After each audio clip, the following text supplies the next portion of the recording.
you understand how healing works? By understanding the process, we can not only heal ourselves, but understand why. Welcome to the Healing Power Hour with host Suzanne Hill. In our program, we will show you the healing modalities and approaches that you can use to heal yourself, no matter the illness or the symptoms. Now, here is your host, Suzanne Hill. Hi, everybody. This is Suzanne Hill, and welcome back to the Healing Power Hour. Thanks so much for tuning in. We've got a great show for you today, as our guest is Doug DeCandia. Doug is an organic farmer who I met about 4 years ago when he came to one of my teachings, and Doug is currently the project coordinator for the Westchester Food Bank here in New York State. So he not only works with organic farming and gardening, but he also does a lot of teaching around the subject, which includes anything from what does organic farming really mean anyway, to much broader issues such as how do we relate to food and farming in our culture. In the vein of trying to help listeners develop a better relationship with food, I thought that Doug would be a wonderful follow-up guest to our show a few episodes ago, where we had Jeffrey Smith, public advocate and author, discuss the current state of genetically modified foods in our country. So Doug is going to be joining us at about 20 past the hour. And what I wanted to discuss in the first part of the show today is to address a number of questions that came to me from listeners who had tuned into that GMO episode with Jeffrey Smith. I thank you for your listening and also for your questions that I want to answer here today. So the first question that kept coming up was number one, how do we know if we're eating a genetically modified food? What are GMOs in? Well, the answer to that is that it's a moving target, and that's why out in California, back in the November elections, there was a Proposition 37 on the ballot in which the residents of California were asking that food be labeled if they contain genetically modified products. Proposition 37's intent was to prohibit food companies from labeling foods with genetically modified ingredients as either natural, naturally made, naturally grown, or all natural. They wanted these labels removed from anything that contained genetically modified product. Businesses would have also had to label raw genetically modified produce as genetically engineered. And lastly, all processed foods containing GMOs would have had to carry a label that stated that it was either partially produced with genetic engineering or, quote unquote, maybe partially produced with genetic engineering. And this request to label foods as genetically modified is not a radical idea at all. In fact, 61 other countries already do it. We're just a rather large step behind in that department here in the United States. Well, that Proposition 37 did not pass, although it only lost by a narrow margin of about 5%. And what's interesting is that agriculture and food companies like Monsanto, like Kellogg, Coke, Pepsi, and Kraft, to name a few, spent in total about $45 million trying to persuade voters to vote against Proposition 37. And their argument was that it was going to increase the cost of your food, something that people are already sensitive about. Interesting to note, however, that these same companies are GMO-free in Europe because Europe has strict GMO labeling laws. So clearly, when given the choice to either label their products as containing GMOs or just dropping the GMO ingredients altogether, these companies chose to drop the GMO ingredients. And if the concern of these companies is their profitability, that means that it's ultimately more profitable for them to drop the GMO ingredients rather than to sell products containing GMOs. Some perhaps good news is that we might actually be in the middle of a turning tide on this issue. Rumor has it that on January 11th, 2013, just a few weeks ago, a meeting was sponsored by something called the Agree Foundation.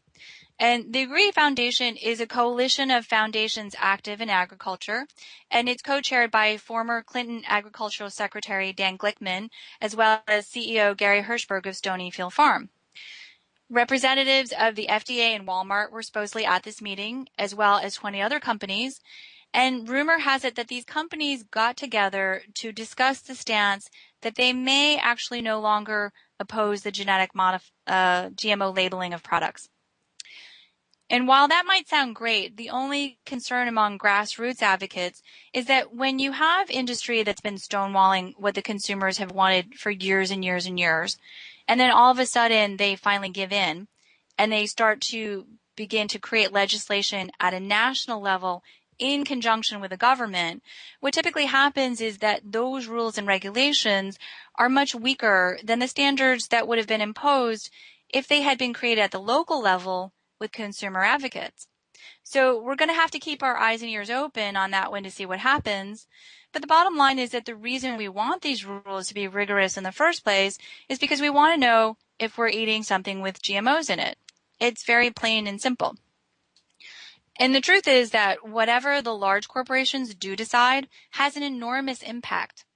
So, for example, when McDonald's refused to use genetically modified potatoes for their French fries, which was, I think, back in 2000, when they said no to GMO'd potatoes, as a direct result of McDonald's decision, Monsanto actually abandoned their plans to continue to make genetically modified potatoes. And that's a pretty big impact. Well, until such labeling exists in the United States, how do we best avoid genetically modified foods? The best thing is to start with avoiding the well-known culprits, which I'm going to go over right now. So the first major crop that is genetically modified in the United States is corn. Recent statistics report that anywhere from 70 to 85% of the corn in the United States is now genetically modified. And what that means is that every time you eat corn, corn oil, corn meal, every time you have high fructose corn syrup, when you eat popcorn at the movie theater, if you have canned corn or corn at the salad bars, or if you eat tamales at your favorite Mexican restaurant, the chances are that you're eating genetically modified corn. Corn is also a large ingredient in pet food, so pet owners want to pay attention if their pets are having any health issues. And lastly, corn is a large part of what they feed cows, chickens, and even farm-raised fish, which means that when we're eating non-organic chicken or farm-raised tilapia, we are most likely eating something that has been fed genetically modified corn. So this genetic modification of corn really has far-reaching tentacles, and this affects a wide range of our food choices. High fructose corn syrup, for example, is what you find in soda. It's in candy bars and cereals. It's in breakfast bars, canned soups, and even some luncheon meats. So that's why if you eat a Snickers bar today, it's not the same thing as if you ate a Snickers bar 15 years ago, because 15 years ago, that Snickers bar did not have high fructose corn syrup that came from genetically modified corn. If you have a Coke today as well, you're most likely ingesting a genetically modified product, since Coke is one of the companies against the genetic labeling of products. Just as an aside, any of my patients who I'm trying to get off of soda, what I typically recommend to them, if it's okay for them to ingest alcohol, is to try kombucha. And if you don't know, kombucha is a fermented tea, and because it's fermented, it does have a small content of alcohol. But kombucha is full of good bacteria, and it's bubbly and fizzy, and it comes in a lot of different flavors. But it typically only has about 2 grams of natural sugars in it. So if you're craving a sweet, fizzy drink, it's a nice alternative to Coke or Pepsi. Now, the second major crop that is genetically modified in our country is soy. It's currently estimated that 90% of the soy in the United States is genetically modified. So again, what does that mean? It means that you're most likely eating a genetically modified product if you are eating non-organic soybeans, edamame, soy milk, tempeh, some miso soups, and some TVPs, which stands for textured vegetable proteins. A lot of vegetarians eat this. And soy is also in almost every kind of food you find in a box or carton, and it's in a lot of energy bars. Certain Cliff bars and Mojo bars, for example, contain soy. So you're going to have to start to read your labels really carefully if you want to avoid soy. And lastly, soy milk is also offered to some babies who are lactose intolerant. So new mothers, please think hard if your pediatrician recommends soy-based infant formula for your lactose intolerant baby. There are some lactose-free infant formulas available now, and those are probably your best bet.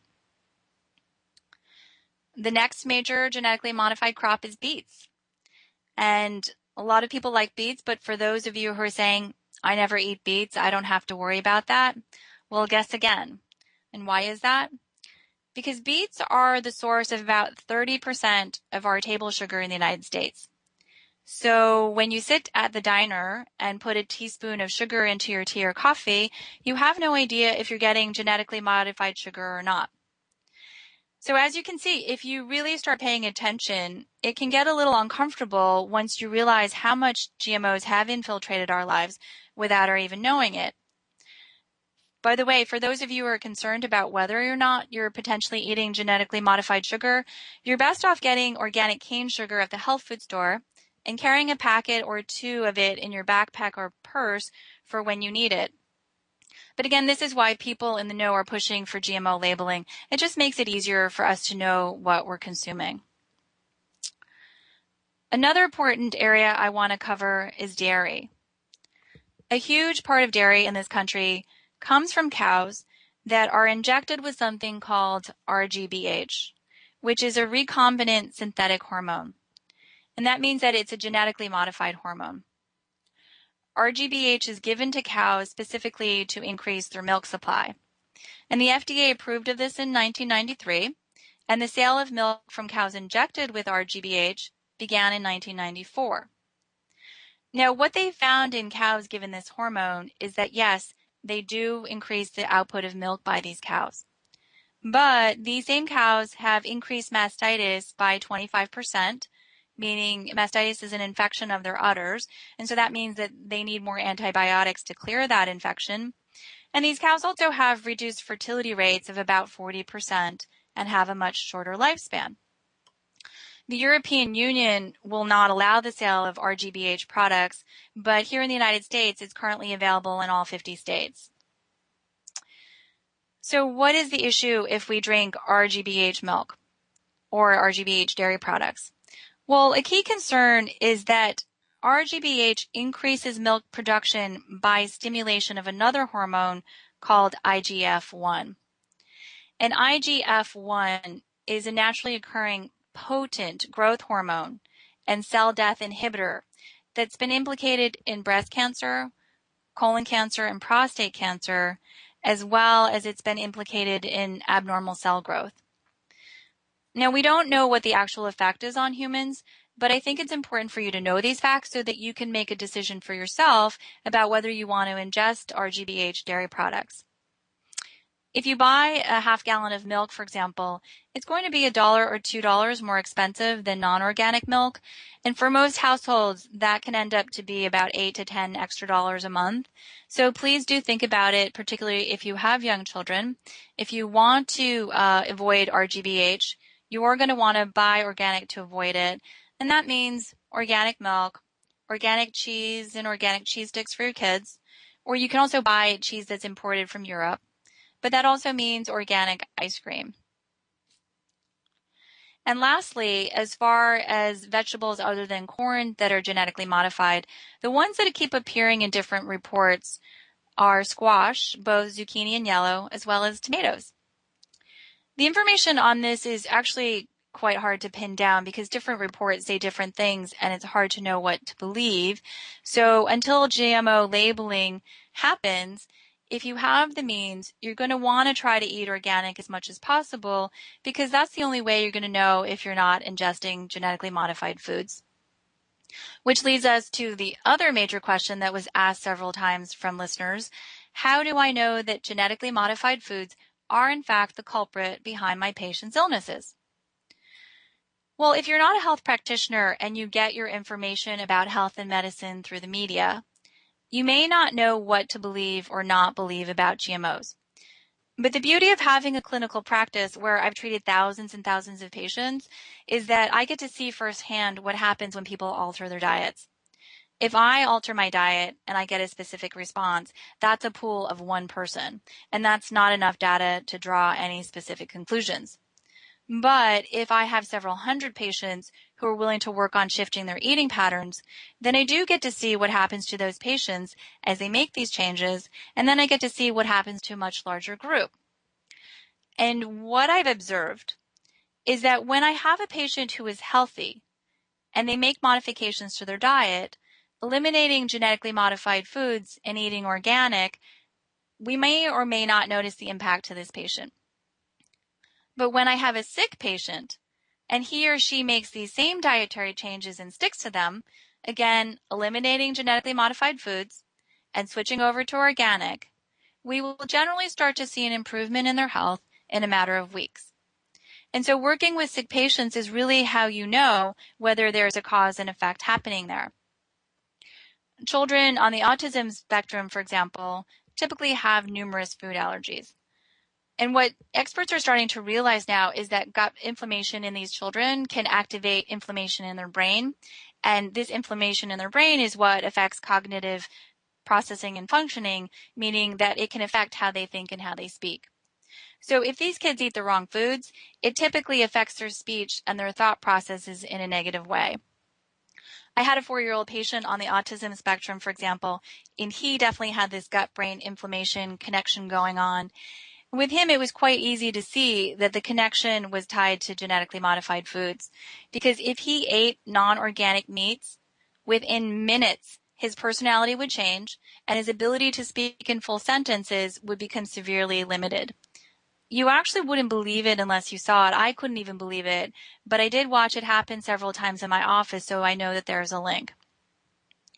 And for those of you who haven't done reading on GMOs, I do want to let you know that if you start investigating, there's actually a lot of hard data out there indicating that is not something we want in our food chain. To give a few examples, a Danish farmer back in April 2012, he published a report where he described how his pigs were suffering from symptoms like chronic diarrhea and birth defects, reproductive problems. His pigs had reduced appetite, bloating, stomach ulcers. They also had weaker and smaller piglets, as well as reduced litter sizes. Now, all of this negatively impacted the profitability of his farm because he had fewer healthy animals, and he also had increased medical and labor costs. This farmer then researched the health hazards of genetically modified foods and their associated herbicides, and he decided to stop feeding his 450 sows with genetically modified soybean.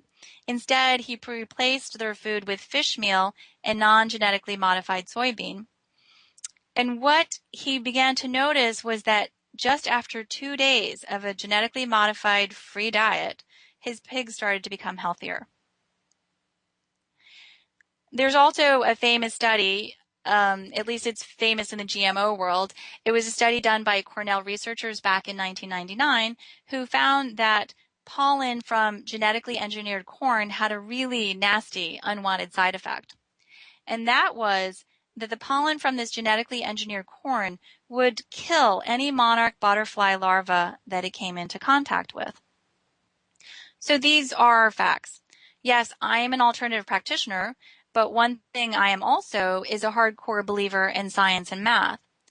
And we can all start to dodge these products once we know about them, but after a while, and anyone with children can attest to this, it starts to get hard to find foods that we can eat that won't harm us.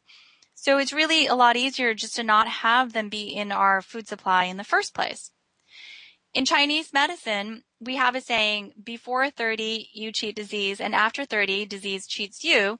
So the best way to make sure we keep cheating disease, to make sure we keep illness out of our life, is to eat as well as we possibly can, to really understand the connection between what we eat and how we feel, something that a lot of us can become numb to at times.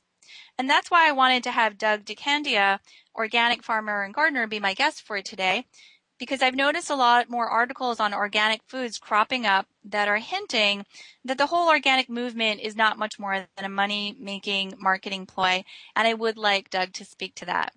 So we're going to go to break now, and afterwards we'll be joined with Doug DeCandia. Thanks for listening. Hi, everybody. This is Suzanne Hill. Welcome back. I've got with me right now an organic farmer and gardener. His name is Doug DeCandia. Doug, thanks for joining us. Thank you for having me.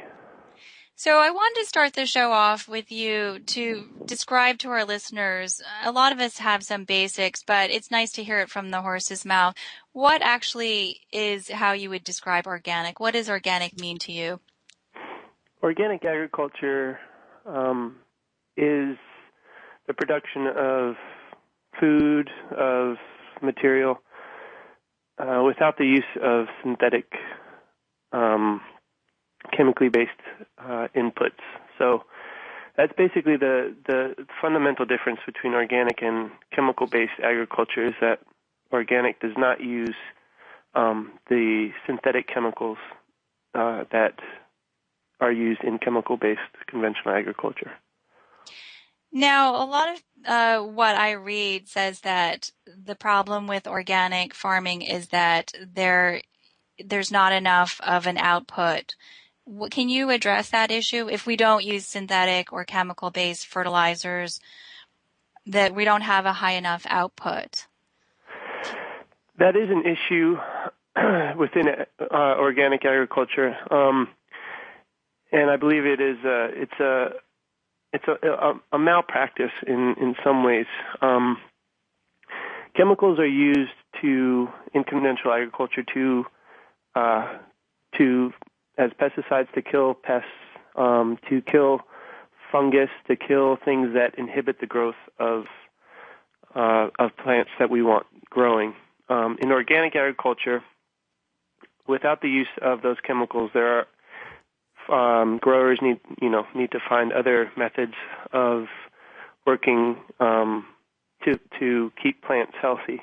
And in the conventional organic system, because I think there are organic is a spectrum. There's many practices within the organic field. The conventional practice of organic substitutes the chemical-based inputs with organic-based inputs. So, for example, nitrogen.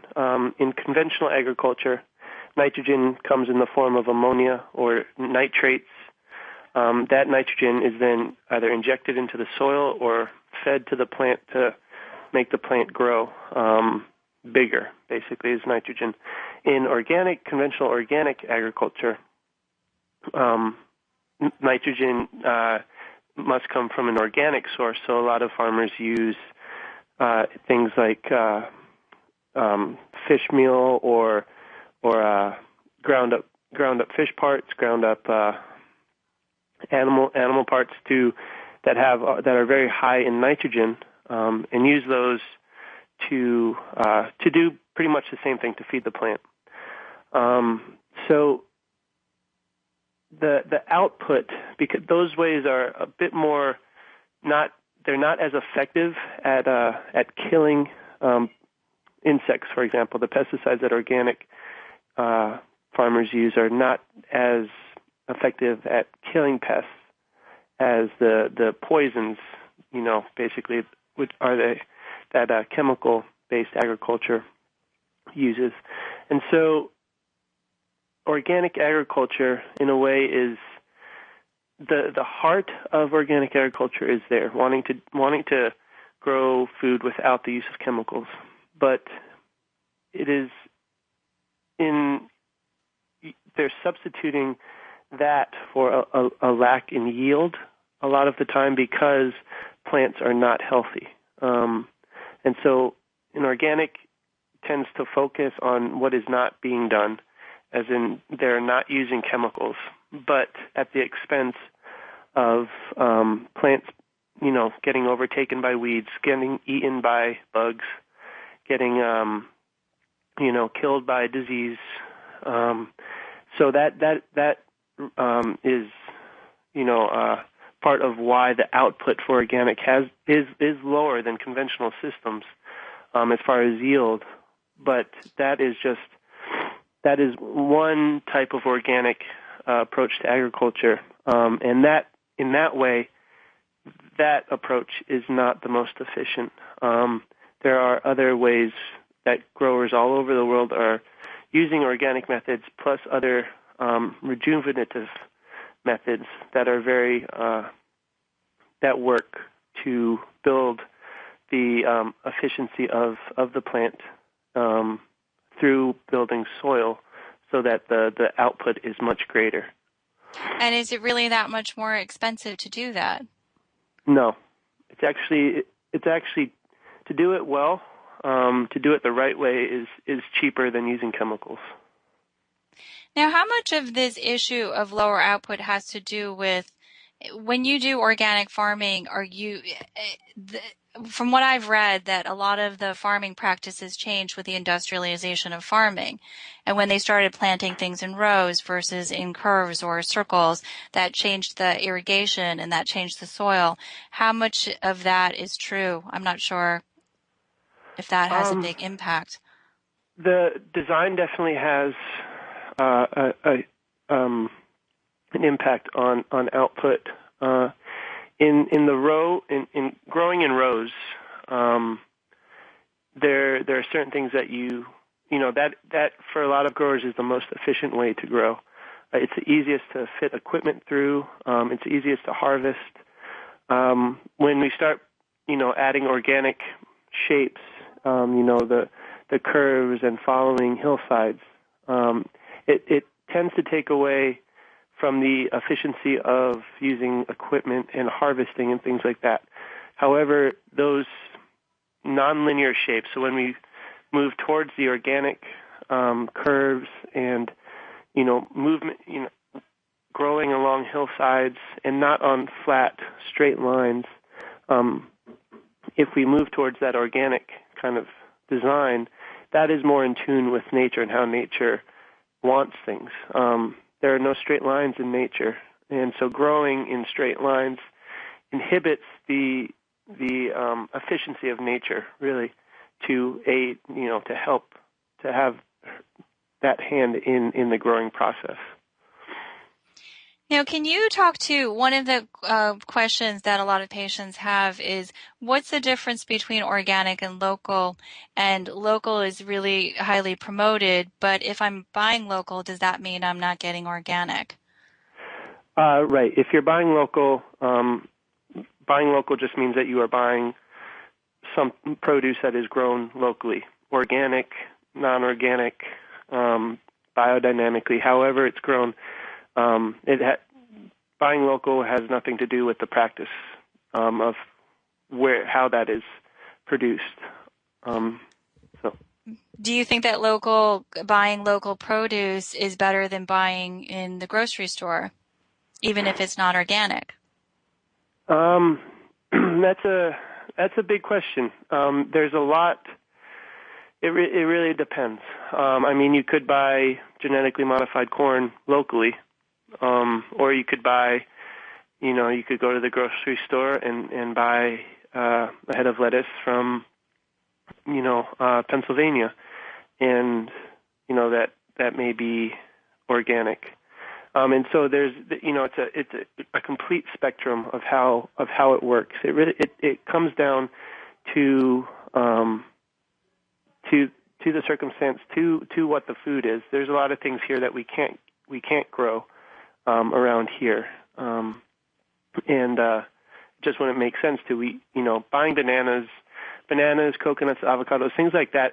It's not bad to buy those because we can't grow them here. So I think that an issue is that when we buy things, when we import things that we can grow here.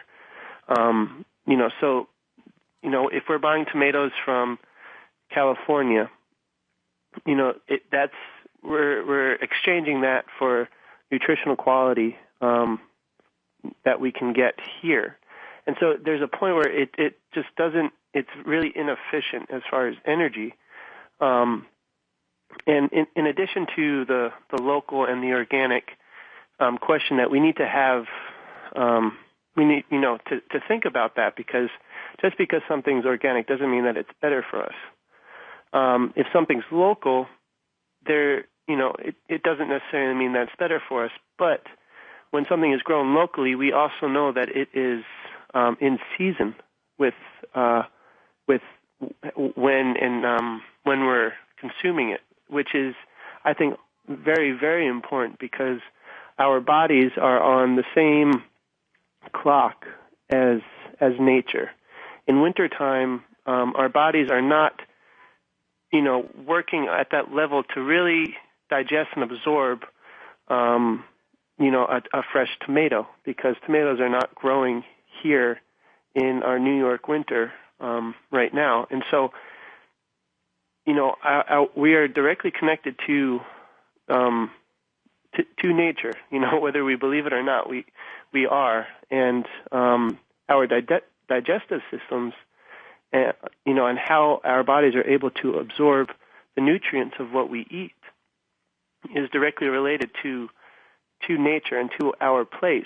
And so, if we are eating things in season, our bodies are much more able to utilize the nutrients and absorb the nutrients than if we are not eating something in season or importing it from somewhere else, because it also affects the nutritional quality of the food. If it's being forced to grow, say growing tomatoes right now in New York, it's possible for 10 months of the year, but the nutritional quality is far less in the wintertime than it is in the summer. What's the problem if I eat tomatoes grown now down in Florida?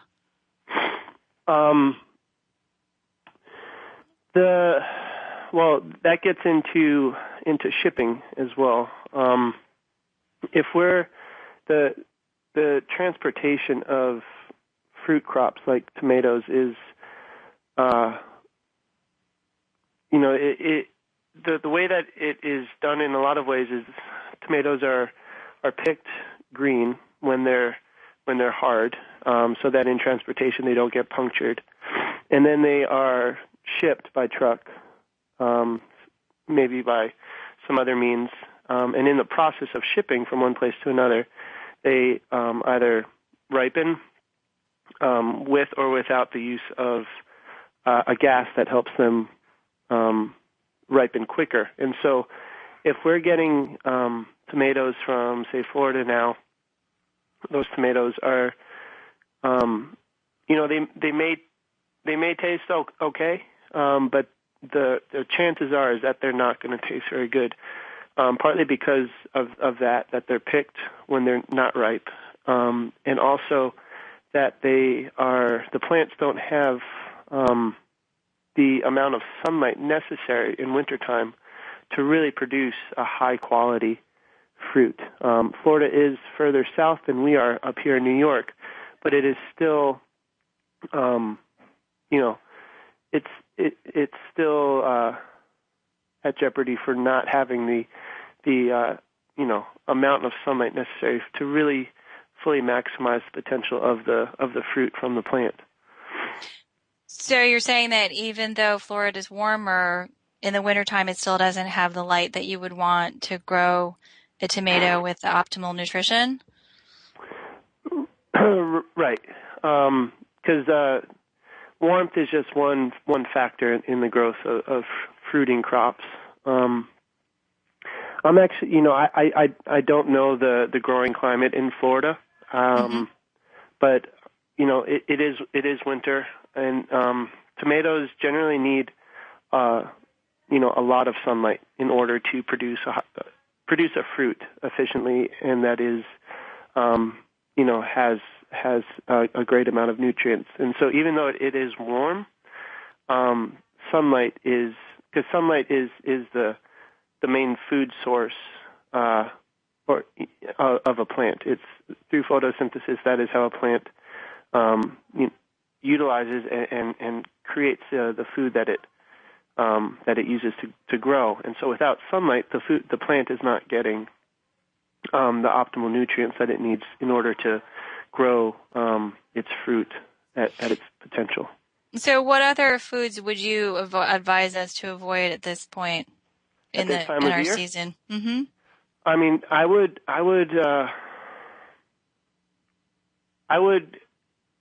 look at think about what would be growing here if people still have crops, so the fruiting crops, the tomatoes, fresh fruit is that needs to be imported is on the edge of being because it just if we're eating fresh fruit, it's coming from somewhere else. Citrus is a different story because citrus is grown in in the wintertime in parts of the world. But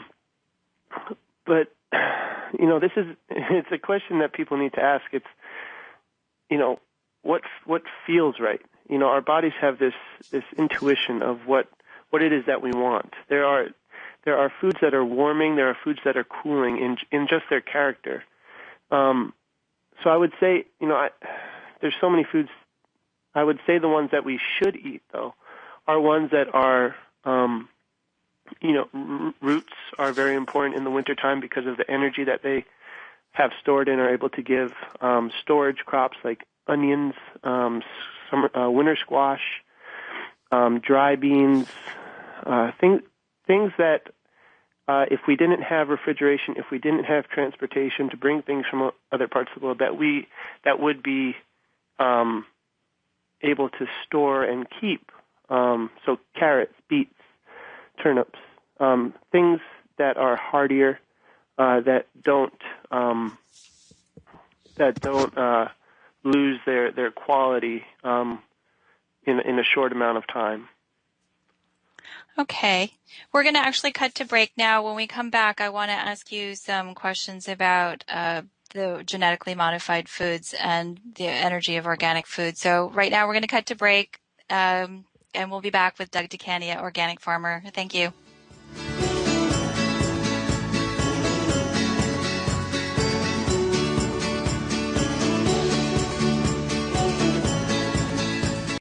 Hi, this is Suzanne Hill. You can join me with Doug DeCandia, organic farmer and gardener. Doug, the question that I have for you, thinking through what you were talking about earlier, is that if organic farming creates lower yields, but we're not supposed to use chemicals or genetically modified foods that are supposedly hardier crops, then how do we create farming that is sustainable, and not only sustainable in and of itself as an industry, but that also is sustainable in feeding our world's population? Right. So, organic agriculture,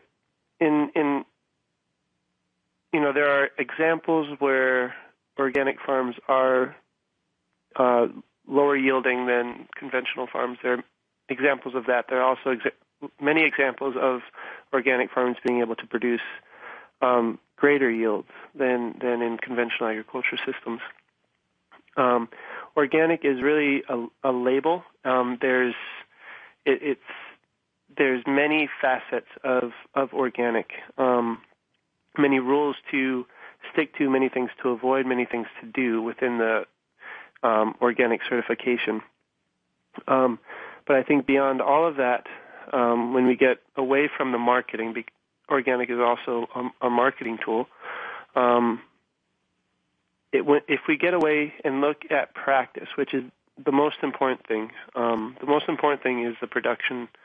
In this issue is the production of high quality food that acts as medicine for the people that consume it and for the land itself.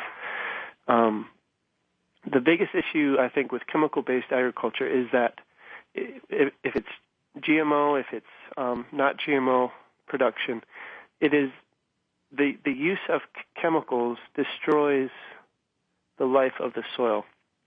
Chemicals kill the microbial life that are essential in the sustenance, the sustainability of a soil to produce high quality food. So we often hear of these cycles that chemical-based farmers get into, in that they start using chemicals and then they just need to keep using chemicals because diseases and pests and weeds develop resistance to those chemicals.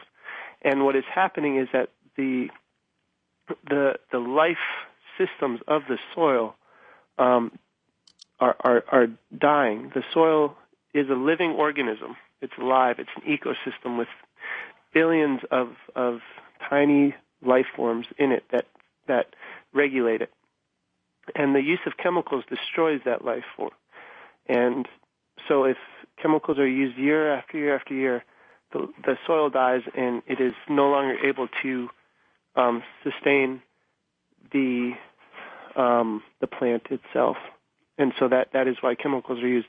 In organic agriculture, those chemicals are not used. Instead, there are other practices put into place.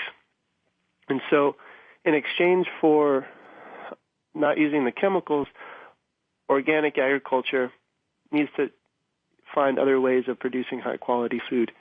And now some people, if they are not experienced in growing, will just not use chemicals and expect yields to,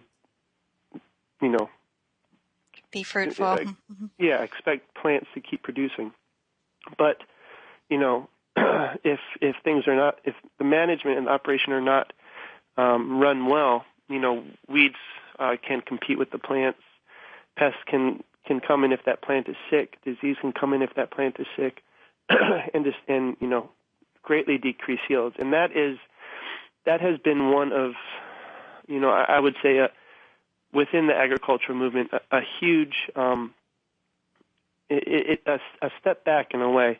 That now that when people hear organic, a lot of the time, or buy organic food, they expect to see, bug bites are a good sign because that shows that it's organic. But if we think about that, that say we buy a head of lettuce and it's got bug bites in it, and part of us is happy because we can, it's organic.